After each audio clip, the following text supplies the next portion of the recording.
En los días primaverales de 1883, una morada solitaria enclavada en las orillas de Eagle Creek, en las regiones del sureste del territorio de Arizona, albergaba a 2 mujeres y a sus hijos.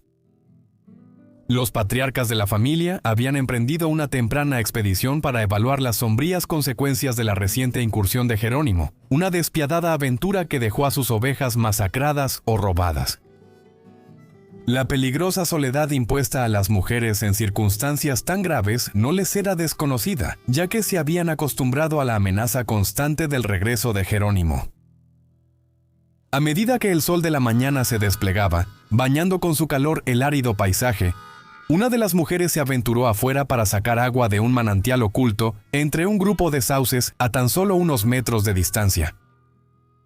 Una repentina explosión de ladridos del perro de la casa atrajo a las mujeres restantes hacia la ventana. El único relato coherente que pudo dar fue que la aparición era carmesí, colosal y estaba montada por una fuerza malévola. Ecos de angustia llenaron el aire, pero paralizada por el terror, atrancó la puerta y buscó refugio en fervientes oraciones durante todo el día. Al caer la noche, regresaron los hombres, quienes, al escuchar el angustiante relato, se armaron con antorchas y se aventuraron a inspeccionar el misterioso manantial. Allí, entre la tierra fangosa, descubrieron el cuerpo sin vida de la segunda mujer, aplastado casi hasta quedar irreconocible. Impresas en el lodo había huellas de cascos, siniestramente hendidas y del doble del tamaño de un caballo común. Colgando de los sauces había mechones de cabello largo y carmesí. El forense enviado desde Solomonsville para realizar una investigación albergaba un profundo escepticismo hacia el relato. De no ser por el espantoso estado de los restos y las extrañas huellas de pezuñas, podría haber sospechado de un crimen familiar. Sin embargo, finalmente aceptó el veredicto del jurado de muerte por causas desconocidas, un dictamen debidamente registrado en el Mojave County Miner, un periódico semanal originario de Kingman, Arizona. Tras esos acontecimientos, apenas unos días después, 2 buscadores de oro se dedicaban meticulosamente a la búsqueda de su fortuna. A lo largo de Chase's Creek, un afluente que atraviesa la vasta naturaleza a varios kilómetros al noreste de Eagle Creek, se vieron abruptamente despertados de su descanso nocturno. Su tienda, un débil refugio contra los elementos, se desplomó sin ceremonias sobre ellos en plena noche, acompañada por una desconcertante sinfonía de gritos y estruendosos cascos. En su confusión presenciaron un espectáculo de otro mundo. Un caballo asombrosamente alto galopando hacia la maleza, dejándolos perplejos a su paso. Decididos a autenticar el encuentro surrealista, los buscadores comparten su extraordinaria historia en el campamento minero. Un grupo de mineros escépticos, atraídos por la promesa de un enigma, accedió a acompañarlos de regreso al lugar de la extraña perturbación. A lo largo del lecho del arroyo, descubrieron las huellas indelebles de pezuñas colosales, siguiendo un rastro cuesta arriba, claramente alterado por una criatura de considerable magnitud. Aferrados tenazmente al follaje verde quedaban restos de largos cabellos rojos.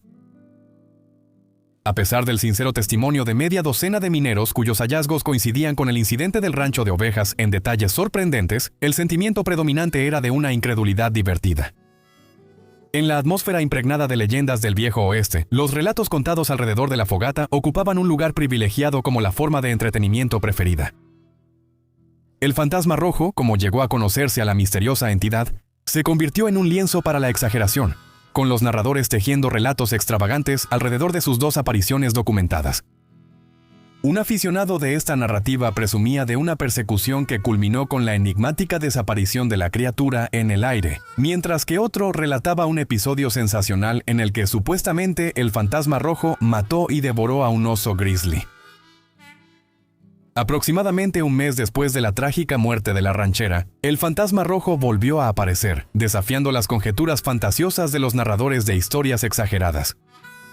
Este evento espectral ocurrió en las cercanías del río Salt, a unas 80 millas al noroeste de Eagle Creek. Ciro Hamblin, un ranchero que buscaba ganado extraviado, subió a una cresta escarpada para tener una vista panorámica de los alrededores.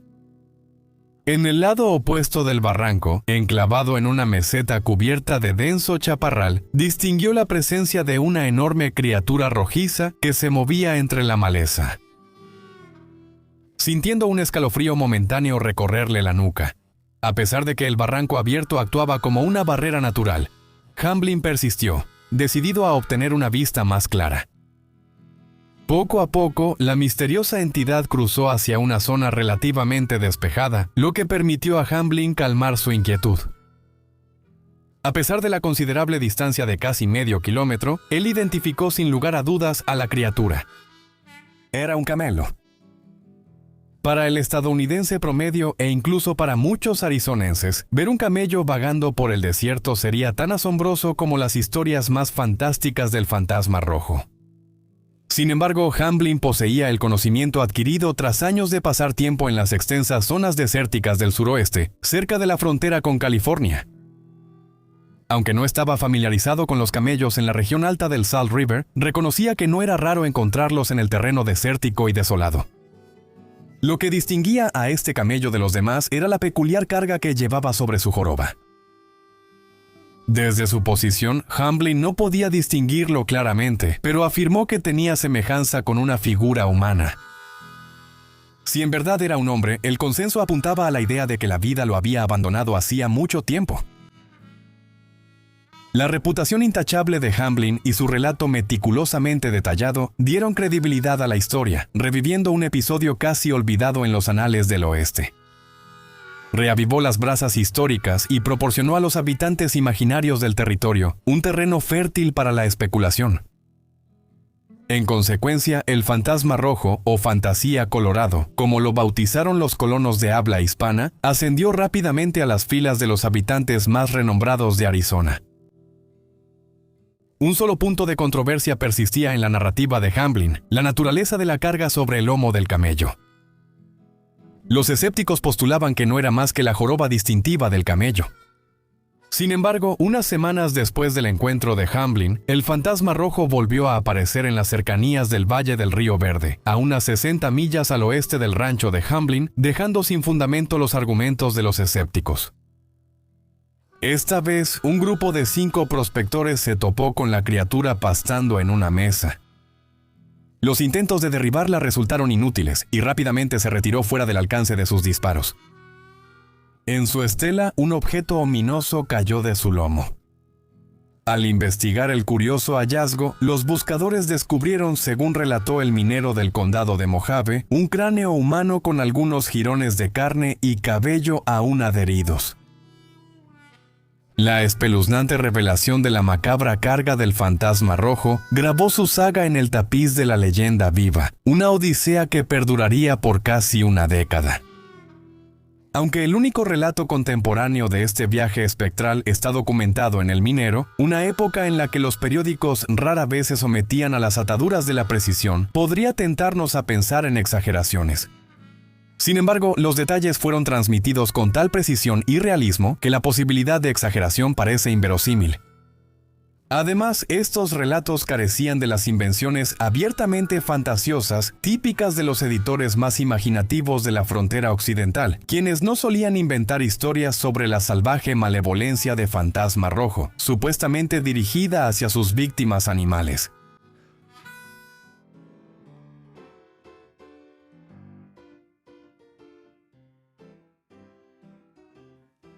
La narrativa de Fantasma Rojo, en su desenlace, arroja una sombra sombría sobre las melancólicas crónicas del primer y único cuerpo de camellos del ejército de los Estados Unidos. Su inicio se desarrolló con una anticipación optimista en marzo de 1855, cuando el secretario de guerra del presidente Franklin Pierce, Jefferson Davis, logró convencer al Congreso para que asignara $30,000 destinados a la adquisición de camellos para la exploración del suroeste por parte del ejército. A pesar de su inicio tardío, la idea había estado gestándose en círculos militares durante años, originándose en la propuesta de 1836 del mayor George H. Crossman, quien sugería que los camellos, expertos en soportar terrenos desérticos con poca agua, debían ser probados en lugar de caballos o mulas.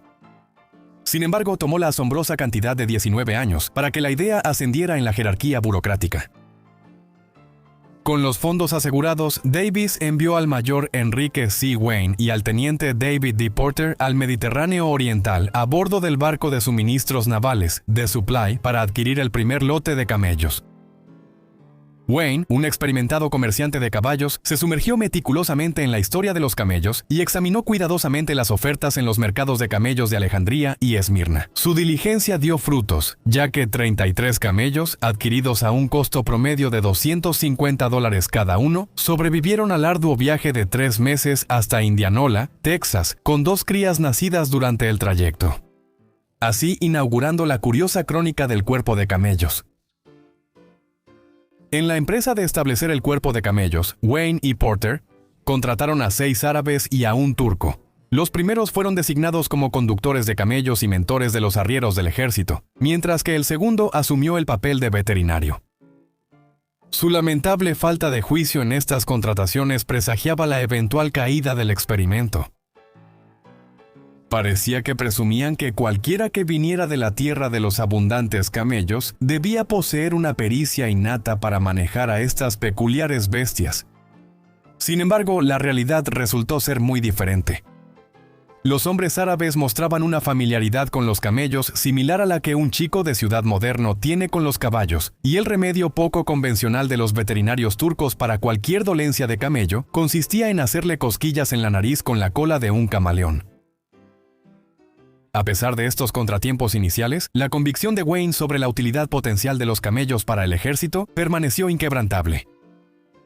Al llegar a Indianola el 14 de mayo de 1856, Wayne envió a Porter de regreso al cercano oriente por otro cargamento de camellos, y llevó a sus actuales encargos por tierra hasta el campamento verde del ejército, situado a 60 millas al noroeste de San Antonio. Surgió un nuevo desafío en el viaje, ya que casi todos los caballos y mulas que encontraban en el camino entraban en pánico al ver a las extrañas bestias bajo la custodia de Wayne. Esto provocó la furia entre los jinetes y carreteros, quienes culparon directamente a los camellos por la interrupción. Para cuando Wayne llegó a Camp Verde, se hizo evidente que su tarea principal era convencer a los escépticos y convertirlos a su perspectiva sobre los animales.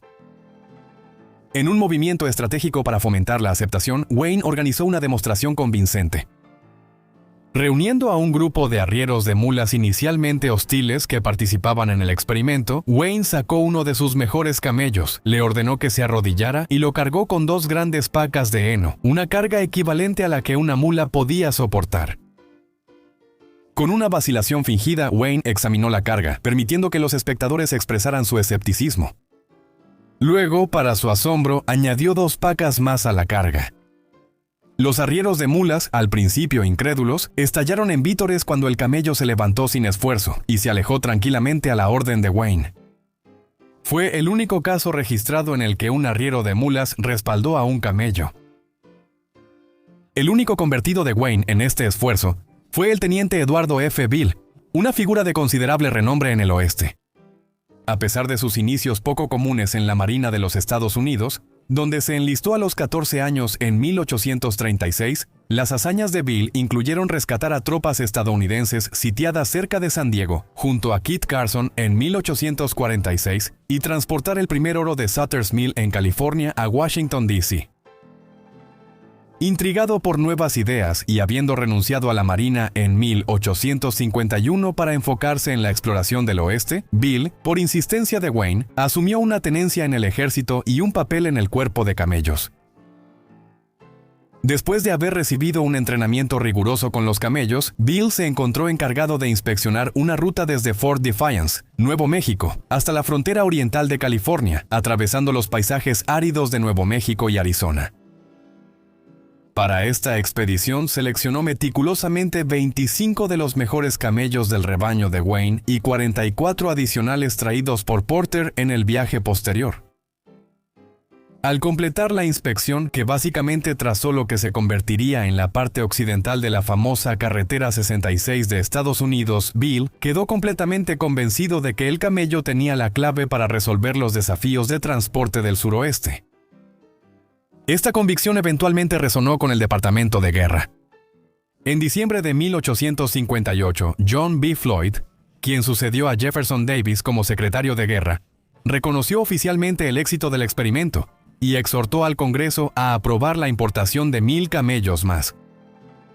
Sin embargo, como suele suceder, para ese entonces, el Congreso estaba envuelto en las etapas preliminares de la guerra civil, desviando su atención de este asunto.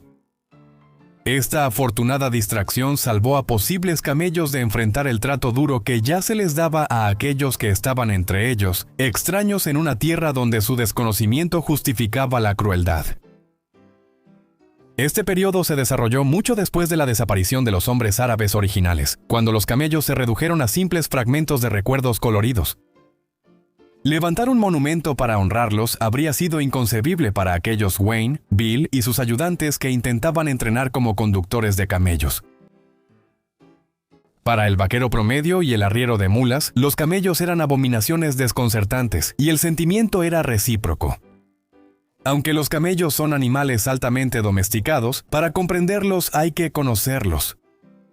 En sus tierras natales del norte de África y Asia, son tratados con cuidado y respeto, un marcado contraste con el maltrato que sufrieron en el suroeste de Estados Unidos. La leyenda concebida por Hollywood sobre el cariño del vaquero de antaño por su caballo contrasta fuertemente con la dura realidad. Owen Wister, en un primer borrador de sus historias, describió a un vaquero enfurecido sacándole los ojos a un caballo, una escena que Theodore Roosevelt le suplicó que omitiera, no por falta de realismo, sino por temor a fomentar la crueldad. Incluso escritores conocidos por su sensatez a menudo sometían a sus caballos a una brutalidad despiadada. Los arrieros de mulas se ganaron su apodo por una razón. Empuñando látigos pesados, eran conocidos por arrancar pedazos de piel de sus animales. Sin embargo, cuando las personas intentaban un maltrato similar con los camellos, acababan sufriendo la represalia. En Camp Verde, Texas, poco después de la llegada de los primeros camellos, un arriero de mulas, abrumado por la frustración, le dio una patada en el vientre a un camello. El camello, negándose a ser sometido, respondió escupiéndole un repugnante bolo de rumia en la cara al hombre. Enfurecido, el arriero de mulas blandió un garrote contra el camello, pero la criatura esquivó hábilmente el golpe, soltando un grito agudo antes de lacerar el brazo del hombre con sus formidables incisivos, parecidos a colmillos. El inicio de un conflicto implacable entre los arrieros de mulas del ejército y los camellos se desató tras un encuentro fatídico. Los camellos, con su habilidad para escupir con precisión y en abundancia a quienes provocaban su ira, inadvertidamente alimentaron la furia de estos hombres. Este comportamiento vengativo, junto con las expresiones aparentemente desdeñosas de los camellos y sus manifestaciones vocales de descontento durante la carga, inculcó un odio profundamente arraigado entre quienes estaban encargados de su cuidado, rozando la obsesión. Al ser transferido al este, el teniente Bill reconoció que la vehemente aversión de los hombres hacia los camellos representaba un obstáculo formidable para sus planes. Dejar a los camellos bajo el cuidado de los hombres sin su supervisión directa resultó imposible. Un carretero, en un ataque de ira, agredió a uno de los camellos que había soltado lo que él consideraba una carga excesiva. Al intentar someter al animal por la fuerza, el hombre tuvo un final trágico, ya que el camello enloqueció y lo pisoteó hasta matarlo antes de que sus compañeros pudieran intervenir. Incluso los castigos severos contra los carreteros que maltrataban a los camellos produjeron poco cambio en su comportamiento. La transferencia posterior de Bill marcó la conclusión de facto del experimento, aunque el ejército se tomó su tiempo para formalizar su abandono. Cuando Bill se fue, los camellos se dispersaron entre los puestos militares que iban desde Texas hasta California. Aquellos a quienes se les confió a regañadientes su cuidado, orquestaron ingeniosamente la fuga gradual de los camellos hacia el desierto. Para el abandono oficial del proyecto en 1863, solo quedaban unos escasos 30 camellos para subasta en California. Sin embargo, tras la presión de personas preocupadas, la legislatura estatal prohibió el uso de camellos en las vías públicas, citando su tendencia a asustar a caballos y mulas. Dos de los cuidadores originales luego llevaron los camellos hacia el sur, hasta Yuma, en el territorio de Arizona. En un giro inesperado de los acontecimientos, uno de los cuidadores abandonó su puesto, dejando a Jay Shalley, el único cuidador restante, con la responsabilidad de cuidar a los camellos. Durante un tiempo, Jai Jali se las arregló para ganarse la vida utilizando los camellos para transportar agua a lo largo de los tramos áridos del camino de carretas, vendiéndola a los viajeros sedientos.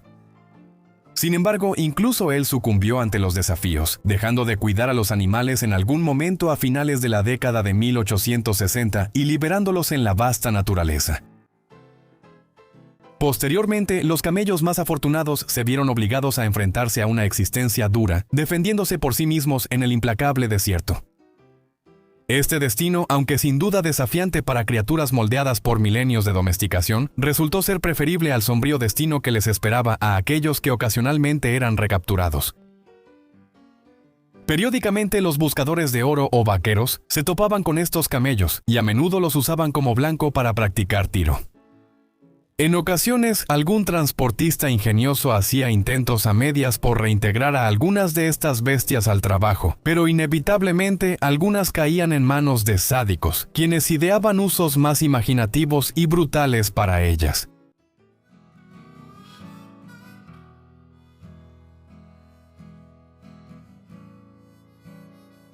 El fantasma rojo, como llegó a conocerse, fue testigo de ese trato cruel.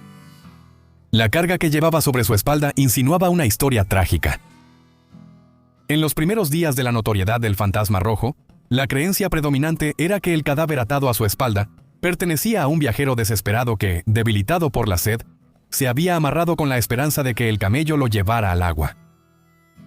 Sin embargo, al examinar más de cerca al animal, se hizo evidente que las correas de cuero crudo que aseguraban la carga habían sido manipuladas de una manera inconcebible para un hombre en una situación tan desesperada. El enigma giraba en torno a si el hombre seguía vivo cuando fue atado a la espalda del camello. Si estaba vivo, el odio hacia el camello no podía ser el único motivo detrás de este acto cruel. Sigue siendo una pregunta sin resolver, probablemente destinada a permanecer en la incertidumbre. Independientemente del estado del hombre, la sombría verdad salió a la luz. La persona que se ató al camello era, sin lugar a dudas, un hombre blanco. Los apaches y otros pueblos indígenas de la región, aunque practicaban costumbres que pueden parecernos crueles, nunca habrían considerado aceptable desperdiciar una fuente valiosa de carne, como un camello. La persona responsable de someter al camello a su tormento logró causarle sufrimiento, pero fiel a su especie, el camello se negó a soportar su agonía en sumisa silencio. Aunque solo cobró una vida humana, desató ataques contra las personas casi cada vez que se cruzaba con ellas en los primeros meses de su agonía. La única vez que eligió huir en lugar de atacar, fue cuando un grupo de buscadores de oro le disparó cerca del Río Verde. Unos días después, un transportista cuya carga incluía varios barriles de whisky, detuvo su caravana para pasar la noche junto al Río Verde, varios kilómetros al norte, preparando el escenario para una noche llena de sucesos extraños. Según sus relatos, mientras se acomodaban para pasar la noche, un grito repentino y de otro mundo rompió el tranquilo silencio. Una bestia colosal, que se estimaba tenía al menos 10 metros de altura, descendió con unas alas que parecían abarcar todo el cielo. Su aterrizaje sacudió el suelo como un terremoto, volcando 2 carretas. Hombres y mulas aterrados se dispersaron, algunos se lanzaron al río. Cuando regresaron con cautela a la mañana siguiente, los únicos restos eran las huellas de enormes pezuñas hendidas y unos cuantos pelos rojos pegados a una de las carretas volcadas. Aunque depredaciones posteriores se atribuyeron al camello, como irrumpir en cabañas, derrumbar entradas de minas e incitar estampidas de ganado o caballos, sigue siendo incierto si estos actos fueron realmente obra del camello o resultado de otras criaturas, bromistas o la imaginación de quienes se decían víctimas. Casi un año después de que el camello pisoteara fatalmente a la mujer en Eagle Creek, ocurrió el último encuentro violento registrado.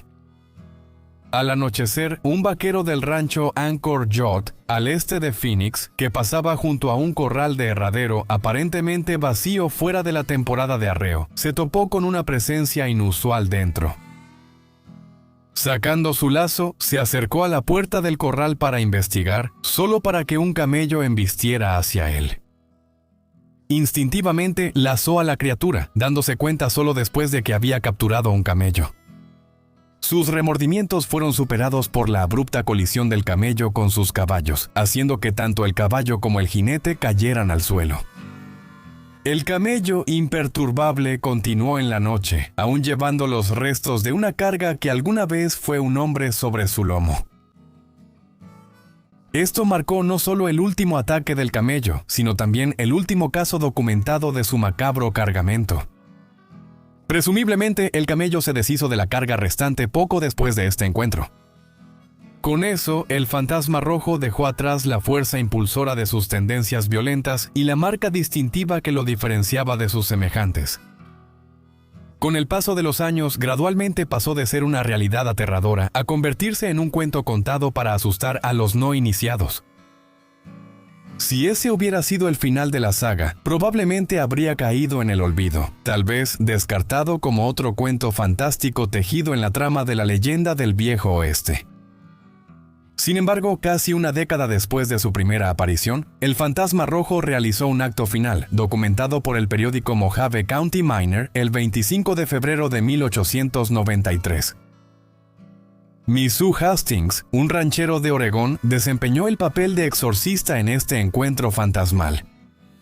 Su rancho, ubicado un poco arriba del campamento de oro en el río San Francisco, fue el escenario de una revelación matutina inesperada. Asomándose por la ventana de su cabaña, Mizzou vio un enorme camello rojo comiendo en su huerto de nabos. Sin dudarlo, Mizzou se apoyó en el alféizar de la ventana y disparó con decisión, derribando al camello. Al inspeccionarlo más de cerca, se hizo evidente que el camello tenía cicatrices de una existencia tumultuosa, enredado en una red de tiras de cuero crudo anudadas que con el tiempo se habían incrustado en su carne. Este episodio casi marcó la conclusión de la historia del camello en el desierto americano, pero no del todo. Un historiador del suroeste afirma que el último avistamiento creíble de un camello ocurrió en 1901 cuando un equipo de topografía reportó uno mientras delineaba la frontera internacional entre Arizona y México. Otro relato, considerado verídico por un equipo del ferrocarril de Santa Fe, cuenta sobre un avistamiento cerca de Wickenburg, Arizona, en 1913. Una tercera narración despierta curiosidad con historias de un camello espantando caballos cerca de Banning, California, a solo 25 millas al oeste de Palm Springs, en 1929.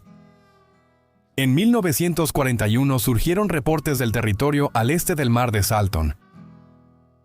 Incluso en 1957, un buscador de oro a tiempo parcial y aficionado al desierto, aunque no conocía personalmente el lugar, seguía convencido de que los camellos aún deambulaban por las colinas abrasadas de Sonora y Baja California.